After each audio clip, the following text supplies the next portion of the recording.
আসসালামু আলাইকুম সুপ্রিয় শিক্ষার্থীরা, দ্বাদশ শ্রেণীর ইতিহাস বিষয়ক অনলাইন ক্লাসে আমি আইরিন পারভিন তোমাদের সবাইকে স্বাগত জানাচ্ছি। প্রিয় শিক্ষার্থীরা, তোমরা হয়তো ইতিমধ্যেই নেপোলিয়ন বোনাপার্টের নাম শুনে থাকবে। আজ আমি নেপোলিয়ন বোনাপার্ট নিয়ে তোমাদের সাথে আলোচনা করব। নেপোলিয়নকে বলা হয় ফরাসি বিপ্লবের সন্তান। নেপোলিয়ন তার স্বীয় মেধা, প্রতিভা, সাহস ও কর্মস্পৃহা দ্বারা ইতিহাসের গতিপথ পরিবর্তন করে দিয়েছিলেন। তার প্রতিভা ও কর্মদক্ষতা এতটাই দীপ্তিময় ছিল যে 1799 থেকে 1814 খ্রিস্টাব্দ পর্যন্ত এই সময়কালকে ইউরোপের ইতিহাসে নেপোলিয়নের যুগ বলে অভিহিত করা হয়। 1799 খ্রিস্টাব্দের 9 নভেম্বর তিনি দুর্নীতিপরায়ণ ডাইরেক্টরির বিরুদ্ধে একটি সামরিক অভ্যুত্থান ঘটান এবং সেই অভ্যুত্থানের মাধ্যমে তিনি ফ্রান্সের শাসন ক্ষমতা দখল করেছিলেন। নেপোলিয়ন বোনাপার্ট 1769 খ্রিস্টাব্দের 15ই আগস্ট ইতালির অন্তর্গত কর্সিকা দ্বীপের একটি ছোট্ট শহরে এক দরিদ্র কিন্তু সম্ভ্রান্ত পরিবারে তিনি জন্মগ্রহণ করেছিলেন। তার পিতার নাম ছিল চার্লস বোনাপার্ট। তিনি আইন ব্যবসার সাথে জড়িত ছিলেন। নেপোলিয়ন ছিলেন তাদের চতুর্থ সন্তান। নেপোলিয়নের জন্মের কিছুদিন পর কর্সিকা দ্বীপটি ফ্রান্সের নিয়ন্ত্রণে চলে আসে।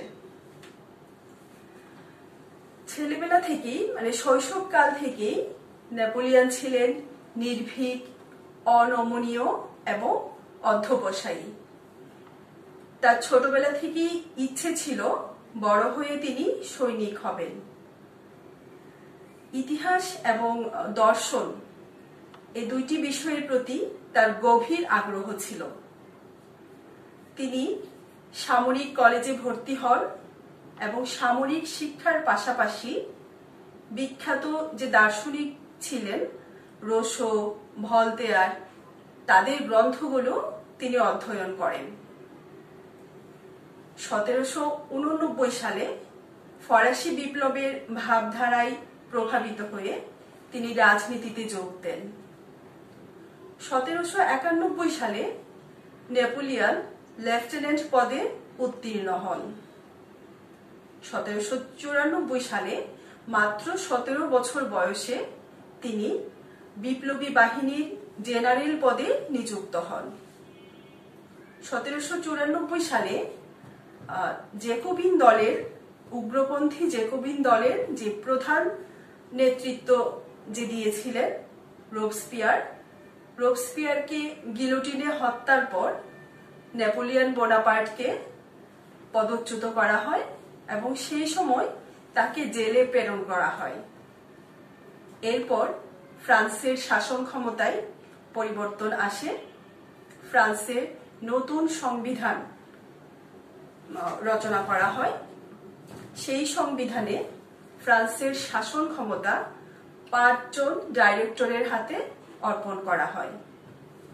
একে বলা হয়, তাদের শাসনামলকে বলা হয় ডাইরেক্টরি শাসন। এই ডাইরেক্টরি শাসনামলে নেপোলিয়ন বোনাপার্টকে জেলখানা থেকে মুক্তি দেওয়া হয় এবং সে সময় ফ্রান্স ইটালি অভিযান করছিল। তো ইটালি অভিযানে তাকে অধিনায়কের দায়িত্ব দেওয়া হয়। এই অবস্থায় নেপোলিয়ন দুর্নীতিপরায়ণ, অব্যবস্থাপনা, অরাজকতাপূর্ণ ডাইরেক্টরি শাসনের অবসান ঘটানোর লক্ষ্যে এক সামরিক অভ্যুত্থান ঘটান এবং তিনি ফ্রান্সের শাসন ক্ষমতা দখল করেন। নেপোলিয়ন ফ্রান্সের শাসন ক্ষমতা দখল করে তিনি কনসুলেট নামে একটি নতুন শাসন ব্যবস্থা প্রবর্তন করেন এবং 5 বছর তিনি কনসুলেট পদে অধিষ্ঠিত ছিলেন। ফ্রান্সের এই অবস্থায় 1804 সালে সিনেট এই কনসুলেট ফ্রান্সের যে প্রজাতন্ত্র সেই প্রজাতন্ত্র বাতিল ঘোষণা করে এবং নেপোলিয়ন সম্রাট পদে অধিষ্ঠিত হন। এই অবস্থায় তার সিংহাসনে আরোহণ করা সম্পর্কে বা ফ্রান্সের শাসন ক্ষমতা দখল করা সম্পর্কে নেপোলিয়ন নিজেই বলেছিলেন যে তার উক্তিটি এরকম ছিল যে আমি ফ্রান্সের রাজমুকুট মাটিতে পড়ে থাকতে দেখি এবং আমি তরবারির সাহায্যে তা মাথায় তুলে নেই। তিনি সম্রাট পদে অধিষ্ঠিত হওয়ার পর বিভিন্ন পদক্ষেপ গ্রহণ করেছিলেন। সে সময় অর্থাৎ বিপ্লব পরবর্তী সময়ে যে সংবিধান সভা, ত্রাসের রাজত্ব, ডাইরেক্টরির দুর্নীতিগ্রস্ত শাসন ব্যবস্থা, অর্থনৈতিক অব্যবস্থাপনা, এসব কারণে ফ্রান্সের জনগণের মনে এক নেতিবাচক প্রতিক্রিয়া তৈরি হয়েছিল। ফ্রান্সের জনগণ এমন একজন শাসক, দেশপ্রেমী, সাহসী শাসকের অপেক্ষায় ছিলেন যিনি এই সমস্ত অব্যবস্থাপনাকে অবসান করে ফ্রান্সে শৃঙ্খলা ফিরিয়ে আনবে। তারা নেপোলিয়নের মধ্যে এই সম্ভাবনা উপলব্ধি করতে পেরেছিলেন, আর এজন্যই নেপোলিয়নের যে একনায়কতান্ত্রিক শাসন ব্যবস্থা সেটাকে ফ্রান্সের জনগণ সহজেই মেনে নিয়েছিলেন। নেপোলিয়ন, আগেই বলেছি, নেপোলিয়ন ছিলেন আসলে বিপ্লবের সন্তান, তাই ফরাসি বিপ্লবের ভাবধারাকে তিনি সমগ্র বিশ্বে ছড়িয়ে দিতে চেয়েছিলেন।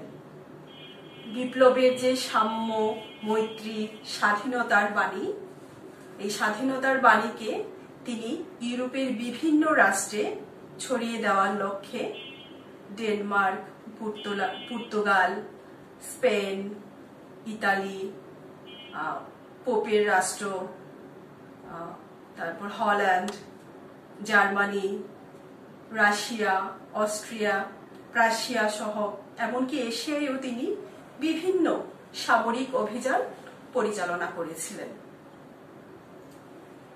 এবারে দেখে নেই যে নেপোলিয়ন ফ্রান্সের রাষ্ট্রীয় ক্ষমতা দখল করার পর বিভিন্ন পদক্ষেপ গ্রহণ করেছিলেন। তার মধ্যে সবচেয়ে উল্লেখযোগ্য ছিল তার মহাদেশীয় ব্যবস্থা। এই মহাদেশীয় ব্যবস্থা মূলত ছিল একটি অর্থনৈতিক পরিকল্পনা।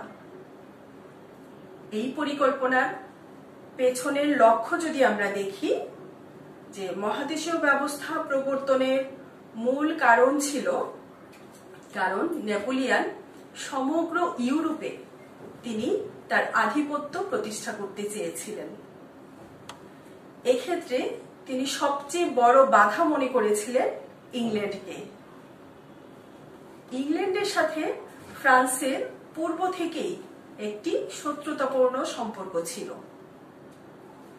ইংল্যান্ড নৌশক্তিতে পারদর্শী ছিল, ফলে এই নৌশক্তিতে বলীয়ান হওয়ার কারণে সমুদ্রের উপর তার একক আধিপত্য ছিল। আর সমুদ্রের আধিপত্যকে কাজে লাগিয়ে ইংল্যান্ড তার ঔপনিবেশিক শক্তির মাধ্যমে তাদের ব্যবসা বাণিজ্যকে সমগ্র বিশ্বে ছড়িয়ে দিয়েছিলেন। ফলে ইংল্যান্ডের মূল, বা আমরা যদি বলি যে ইংল্যান্ডের প্রধান সম্পদ ছিল আসলে তার এই ব্যবসা। নেপোলিয়ন তার কোনো নৌশক্তিতে ফ্রান্স তখন নেপোলিয়নের সময় এতটা পারদর্শী ছিল না, তাই তিনি ইংল্যান্ডকে বিপর্যস্ত করার জন্য তিনি চিন্তা করেছিলেন, উপলব্ধি করেছিলেন যে ইংল্যান্ডের বিরুদ্ধে সামরিক অভিযান পরিচালনা করে তাকে হারানো বা তাকে আয়ত্ত করা সম্ভব হবে না। সেজন্য তিনি অর্থনৈতিক অস্ত্র প্রয়োগ করেছিলেন। সেটা কি? যে ইউরোপের বাজারে ইংল্যান্ডের পণ্য আমদানি তিনি নিষিদ্ধ করেছিলেন। এইভাবে তিনি আসলে ইংল্যান্ডকে পরাস্ত করতে চেয়েছিলেন।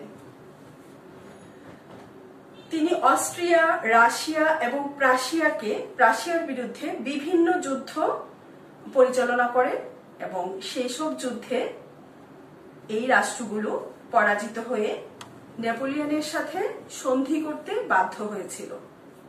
ফলে তিনি আশা করেছিলেন যে তার এই মিত্র রাষ্ট্রগুলো তার মহাদেশীয় ব্যবস্থা কার্যকর করার ক্ষেত্রে তাকে পূর্ণ সহায়তা প্রদান করবে। এজন্য তিনি ইংল্যান্ডের বিরুদ্ধে এই অর্থনৈতিক পরিকল্পনা গ্রহণ করেছিলেন।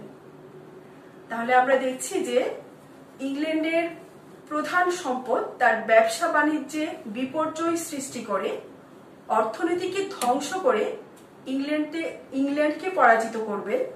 তার এই পরিকল্পনাই আসলে ছিল মহাদেশীয় ব্যবস্থা।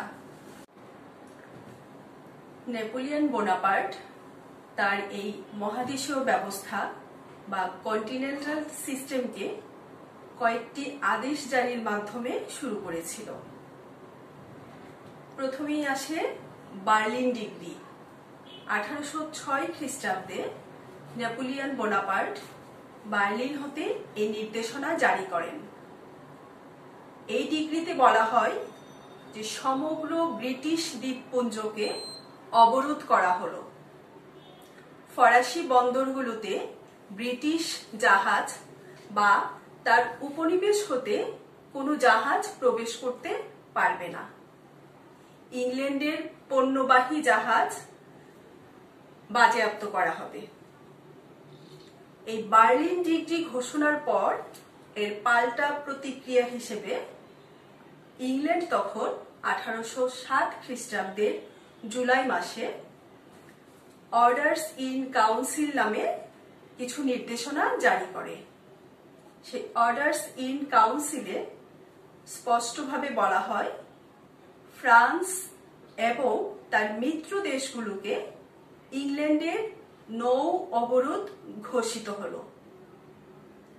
এই সকল দেশের বন্দরে কোনো দেশের, এমনকি নিরপেক্ষ দেশের জাহাজও ঢুকতে পারবে না। যদি এই আদেশ লঙ্ঘন করা হয় তবে সেই জাহাজ ও তার মালপত্র, অর্থাৎ জাহাজে যে মালপত্রগুলো ছিল সেই মালপত্র ইংল্যান্ড তখন বাজেয়াপ্ত করবে।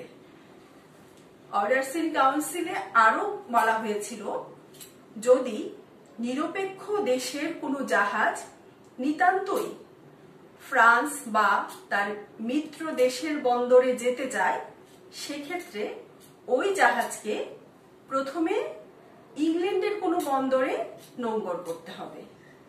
তারপর যথাযথ প্রক্রিয়া মেনে নির্ধারিত ফি এবং শুল্ক দিয়ে ইংল্যান্ডের কাছ থেকে লাইসেন্স নিতে হবে। লাইসেন্স পাওয়ার পর ওই জাহাজ ফ্রান্স বা তার মিত্র রাষ্ট্রের কোনো বন্দরে নোঙ্গর করতে পারবে। অর্ডার্স ইন কাউন্সিল ঘোষণার পরপরই নেপোলিয়ন বোনাপার্ট তার মিলান হতে 1807 সালে মিলান ডিক্রি জারি করেন। সেখানে বলা হয় যে যে সকল জাহাজ মিত্র রাষ্ট্র অথবা নিরপেক্ষ যে দেশেরই হোক না কেন, যদি সেই জাহাজ ইংল্যান্ডের কাছ থেকে লাইসেন্স গ্রহণ করে, তাহলে সেই জাহাজগুলোকে, অর্থাৎ লাইসেন্স প্রাপ্ত জাহাজগুলোকে ফ্রান্স বা তার মিত্র রাষ্ট্রের যে কোনো বন্দরে অথবা সমুদ্রের বুকে সেগুলোকেও, ওই জাহাজগুলোকেও ব্রিটিশ পণ্য হিসেবে ফ্রান্স গণ্য করবে এবং এই জাহাজগুলোকে বাজেয়াপ্ত করবে।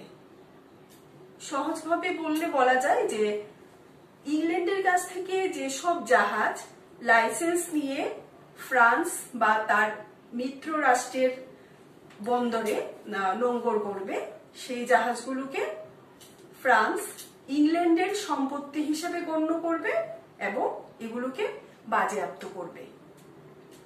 মিলান ডিক্রি জারির পরপর নেপোলিয়ন ওয়ারস ডিক্রি এবং ফন্টেনব্লো ডিক্রি জারি করে। সেখানে বলা হয়েছিল যে এই আদেশ অমান্যকারী জাহাজগুলো যদি ব্রিটিশ পণ্য বহন করে তাহলে সেই পণ্যগুলোকে তারা বাজেয়াপ্ত করবে এবং আগুনে পুড়িয়ে ফেলবে। তাহলে দেখতে পাচ্ছি যে Milan decree, Berlin decree, orders in council, Warsaw decree, Fontainebleau decree, এই যে ডিগ্রিগুলো সেই আদেশগুলো, ডিগ্রির মাধ্যমে যে আদেশগুলো জারি করা হয়েছিল সেই আদেশগুলোকে একত্রে বলা যায় যে মহাদেশীয় ব্যবস্থা বা কন্টিনেন্টাল সিস্টেম। অর্থাৎ নেপোলিয়ন তার অর্থনৈতিক পরিকল্পনাকে কার্যকর করার ক্ষেত্রে Berlin degree, Milan degree, wars degree এবং ফন্টেনব্লো ডিগ্রির মাধ্যমে যে আদেশগুলো জারি করেছিল সেগুলোকে একত্রে আমরা বলতে পারি মহাদেশীয় ব্যবস্থা বা কন্টিনেন্টাল সিস্টেম। এই কন্টিনেন্টাল সিস্টেমের পেছনে, জারির পিছনে নেপোলিয়নের উদ্দেশ্য আসলে দুই রকম ছিল। প্রথমত ইংল্যান্ডকে পরাভূত করা, তাকে মানসিকভাবে দুর্বল করে দেওয়া এবং তার অর্থনীতিকে ধ্বংস করা। তাহলে ইউরোপের বাজার, আসলে ইংল্যান্ডের পণ্যের বাজার সমগ্র বিশ্বেই ছিল, জনপ্রিয় ছিল। নেপোলিয়ন চেয়েছিল যে ইউরোপে ইংল্যান্ডের যে বাজার সেটাকে রোধ করে সেই ইউরোপীয় বাজারে ফ্রান্সের একচাটিয়া আধিপত্য বিস্তার করা। এইভাবে নেপোলিয়ন আসলে ফ্রান্সের অর্থনীতিকে শক্তিশালী করতে চেয়েছিলেন, পাশাপাশি ইংল্যান্ডের অর্থনীতিকে ধ্বংস করতে চেয়েছিলেন।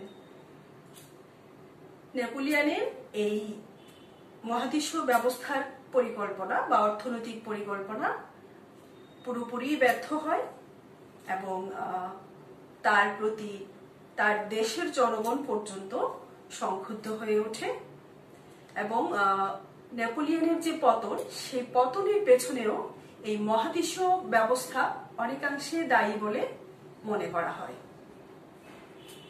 এবার আমরা মহাদেশীয় ব্যবস্থার যে ব্যর্থতার কারণ এবং তার ফলাফল সেই সম্পর্কে একটু আলোচনা করব।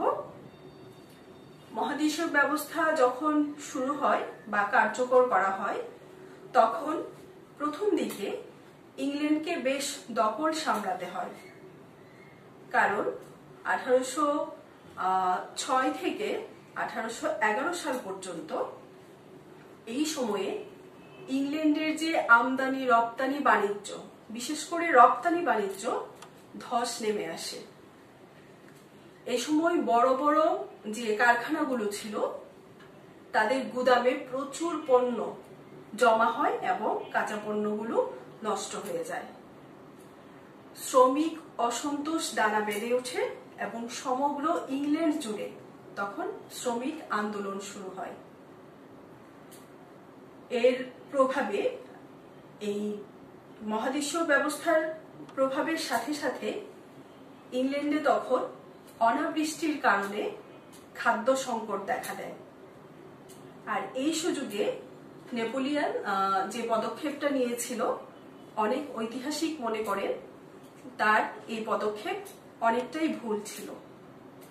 নেপোলিয়ন তখন ইংল্যান্ডে যখন খাদ্য সমস্যার চরম আকার দেখা দেয় সেই সময় নেপোলিয়ন তার নীতি পরিবর্তন করে উদ্ধৃত যে পণ্য ছিল, ফ্রান্সের উদ্ধৃত যে খাদ্যশস্য ছিল গম, সেটা তিনি ইংল্যান্ডে রপ্তানি করার উদ্যোগ নেন। এর মাধ্যমে আসলে নেপোলিয়নের ইচ্ছে ছিল যে ইংল্যান্ডের যে পুঞ্জীভূত সম্পদ সেই সম্পদটাকে শুষে নেওয়া, কিন্তু অনেক ঐতিহাসিকই তার এই সিদ্ধান্তকে একটা ভুল সিদ্ধান্ত নিয়েছিলেন বলে অনেক ঐতিহাসিক মনে করেন। প্রিয় শিক্ষার্থীরা, আমরা এবার দেখে নিব মহাদেশীয় ব্যবস্থার ব্যর্থতার কারণসমূহ কি ছিল। মানে মহাদেশীয় ব্যবস্থা শেষ পর্যন্ত ব্যর্থ হয়েছিল, নেপোলিয়ন বাধ্য হয়েছিলেন মহাদেশীয় ব্যবস্থার অবসান ঘটাতে। এর পেছনে অনেক কারণ ছিল। প্রথমেই যদি আমরা বলি যে ইউরোপে যে সুদীর্ঘ উপকূল ছিল, সেই সুদীর্ঘ উপকূল পাহারা দেবার মতো উপযুক্ত কোনো নৌবল ফ্রান্সের ছিল না। ফলে মহাদেশীয় ব্যবস্থা পুরোপুরি কার্যকর করা ফ্রান্সের পক্ষে সম্ভব ছিল না। ইংল্যান্ড ছিল নৌশক্তিতে অপ্রতিদ্বন্দ্বী। ইংল্যান্ড আগেই উপলব্ধি করতে পেরেছিল যে ফ্রান্সের কাছে নৌসেনা নেই, মানে নৌসেনা দুর্বল, কিন্তু ডেনমার্কের নৌসেনা খুব সবল ছিল। ইংল্যান্ড আশঙ্কা করেছিল যে নেপোলিয়ন হয়তো ডেনমার্কের এই নৌসেনা দখল করে ইংল্যান্ডের বিরুদ্ধে কাজে লাগাতে পারে। সেই আশঙ্কা থেকে ইংল্যান্ড আগেই ডেনমার্কের এই নৌসেনাকে, মানে নৌশক্তিকে ধ্বংস করে দিয়েছিল। আরেকটা কারণ আমরা বলতে পারি যে ইউরোপের বাজারে ইংল্যান্ডের শিল্পজাত পণ্যের প্রচুর চাহিদা ছিল। নেপোলিয়নের ইচ্ছে ছিল যে ইউরোপীয় বাজারে ইংল্যান্ডের পণ্য আমদানি নিষিদ্ধ করে সেই বাজারটা ফ্রান্স দখল করবে। কিন্তু যে পরিমাণ পণ্যের চাহিদা ইউরোপীয় বাজারে ছিল, সেই পরিমাণ পণ্য যোগান দেওয়ার ক্ষমতা ফ্রান্সের ছিল না। ফলে দেখা যায় যে ফ্রান্সের ইউরোপের বিভিন্ন দেশে খাদ্যদ্রব্যের সংকট দেখা দেয়, পণ্য সামগ্রীর সংকট দেখা দেয়, এবং এই নিত্য প্রয়োজনীয় পণ্যগুলো দাম অনেক ঊর্ধ্বে চলে যায়। ফলে এর প্রভাব সাধারণ মানুষের মনে পড়ে এবং সাধারণ মানুষ সংক্ষুব্ধ হয়, তারা নেপোলিয়নের প্রতি বিরক্ত হয়। এইভাবে দেখা যায় যে সমগ্র ইউরোপের বিভিন্ন রাষ্ট্রে নেপোলিয়নের বিরুদ্ধে তীব্র অসন্তোষ দানা বেঁধে ওঠে। নেপোলিয়ন তার যে মহাদেশীয় ব্যবস্থা, সেখানে ইংল্যান্ডের পণ্য আমদানিকে রুখে দিয়েছিল। এর ফলে দেখা গেল যে পুরোপুরি এটা কার্যকর করতে পারেনি, যেই কারণে চূড়া পথে, অর্থাৎ চূড়াইভাবে ব্রিটিশ পণ্য ইউরোপের বিভিন্ন বাজারে চলে আসে। এক্ষেত্রে কখনো কখনো তারা বল প্রয়োগ করে বাজারে ঢুকতো, আবার কখনো বা দুর্নীতির আশ্রয় নিয়ে নেপোলিয়নের কর্মচারীদের মাধ্যমেই চূড়াই পথে ব্রিটিশ পণ্য ইউরোপীয় বাজারে সয়লাভ হয়ে যায়। এই সময়ে ফ্রান্সের যে মিত্র রাষ্ট্র ছিল রাশিয়া, সে রাশিয়াও চুক্তি ভঙ্গ করে এবং অবৈধ বাণিজ্যে লিপ্ত হয়। ইংল্যান্ড তখন একটা পদক্ষেপ নিয়েছিল যে যখন অবস্থা সংকটাপন্ন, তখন ইংল্যান্ড তার অর্ডার্স ইন কাউন্সিল শিথিল করে উদার শর্তে নিরপেক্ষ দেশের যে জাহাজগুলো ছিল, সেই জাহাজগুলোকে অবাধে লাইসেন্স প্রদান করে। ফলে নিরপেক্ষ দেশের জনগণ বা নিরপেক্ষ দেশগুলো ইংল্যান্ডের সমর্থনে চলে যায়। ইংল্যান্ড এ সময় উপনিবেশগুলোর সাথে যোগাযোগ করতে ব্যর্থ হয়ে, অর্থাৎ বাজারটা হারিয়ে নতুন বাজারের খোঁজা শুরু করে এবং তারা ল্যাটিন আমেরিকায় এবং তুরস্কে নতুন বাজার খুঁজে নেয়। এর ফলে ইংল্যান্ডের যে অসুবিধাগুলো ছিল মহাদেশীয় ব্যবস্থার ফলে, ইংল্যান্ড প্রাথমিক পর্যায়ে যে সমস্যায় পড়েছিল, সেই সমস্যা অনেকাংশেই লাঘব হয়। ফ্রান্সের জনগণও ব্রিটিশ পণ্যের উপর অনেক নির্ভরশীল ছিল। এই কারণে এমনকি নেপোলিয়ন নিজেও তার যে সোনার জুতা এবং পোশাক, তার সৈন্যবাহিনীর জন্য বুট জুতা, এগুলো চোরাই পথে তিনি ইংল্যান্ড থেকে আনিয়েছিলেন। তো শেষ পর্যন্ত ফ্রান্সের জনগণের চাপে নেপোলিয়ন এই মহাদেশীয় ব্যবস্থার বা অবরোধগুলো, অর্থনৈতিক অবরোধ তুলে নিতে বাধ্য হয়। এইভাবে মহাদেশীয় ব্যবস্থা বা কন্টিনেন্টাল সিস্টেমের অবসান ঘটে। এরপরে আমরা, প্রিয় শিক্ষার্থীরা, এবার আমরা পেনিনসুলার যুদ্ধ সম্পর্কে একটু সংক্ষেপে জেনে নিব। পেনিনসুলার যুদ্ধকে উপদ্বীপের যুদ্ধ বলা হয়। এই পেনিনসুলার যুদ্ধ ছিল নেপোলিয়নের সাম্রাজ্যবাদ প্রতিষ্ঠার জন্য যুদ্ধ। স্পেনের লোকজনের সাথে, মানে স্পেনের অধিবাসীর সাথে ফ্রান্সের এই যুদ্ধ শুরু হয়েছিল। মূলত 1807 সালে স্টিল সিটের সন্ধির মাধ্যমে নেপোলিয়ন যে বিজয় অভিযান শুরু করে তার অবসান ঘটেছিল 1811 খ্রিস্টাব্দে। এই সন্ধির মাধ্যমে ইতালি, জার্মানি, ওয়েস্টফেলিয়া এই প্রভৃতি জায়গার উপর বা স্থানের উপর নেপোলিয়নের কর্তৃত্ব স্থাপিত হয়েছিল। এই রাষ্ট্রগুলো ছাড়াও পোল্যান্ড, স্পেন, পর্তুগাল নেপোলিয়ন তার প্রভাব এবং আধিপত্য প্রতিষ্ঠা করে। মূলত প্যারিস তখন সমগ্র ইউরোপের রাজনৈতিক কেন্দ্রে পরিণত হয়। এই মহাদেশীয় ব্যবস্থাকে কার্যকর করতে গিয়ে পর্তুগালকে ইংল্যান্ডের সাথে বাণিজ্যিক সম্পর্ক ছিন্ন করার নির্দেশ দিয়েছিল নেপোলিয়ন। কিন্তু পর্তুগালের সাথে ইংল্যান্ডের সুসম্পর্ক থাকায় পর্তুগাল তা অস্বীকার করে। তখন নেপোলিয়ন স্পেনের সাথে মিত্রতা স্থাপন করে একটি চুক্তি স্বাক্ষর করে।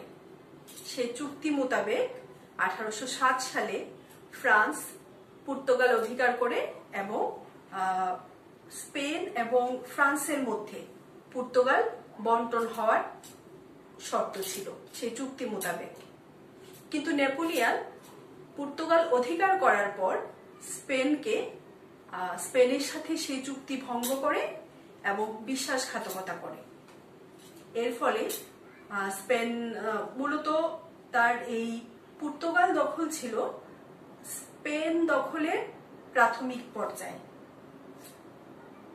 নেপোলিয়ন আগে থেকেই ঠিক করেছিল যে স্পেনের সাথে আসলে যে চুক্তি সেটা সে ভঙ্গ করবে এবং স্পেনকে সে নিজের অধিকারে নিয়ে আসবে। তখন স্পেনীয় জনগণ তাদের নিজেদের স্বাধীনতা রক্ষার জন্য সংঘবদ্ধভাবে ফ্রান্সের বিরুদ্ধে যুদ্ধ ঘোষণা করে। এই যুদ্ধই ইতিহাসে উপদ্বীপের যুদ্ধ নামে পরিচিত। স্পেনের জাতীয় জাগরণের আদর্শে উদ্বুদ্ধ হয়ে ইংল্যান্ড তখন স্পেনকে সাহায্য করে এবং ইংল্যান্ডের সেনা পর্তুগালে এসে অবস্থান করে। এই অবস্থায় স্পেন, পর্তুগাল এবং ইংল্যান্ডের যে সম্মিলিত শক্তি, সেই শক্তির বিরুদ্ধে ফ্রান্স যুদ্ধ করে এবং সেই যুদ্ধে ফ্রান্স পরাজিত হয়ে পর্তুগাল ত্যাগ করতে বাধ্য হয়। এই পেনিনসুলার যুদ্ধে পরাজয়ের কারণগুলো যদি আমরা দেখি, যে প্রথমত হচ্ছে নেপোলিয়ন যে চুক্তি সে স্পেনের সাথে করেছিল সেই চুক্তি সে বিশ্বাসঘাতকতার মাধ্যমে ভঙ্গ করেছিল।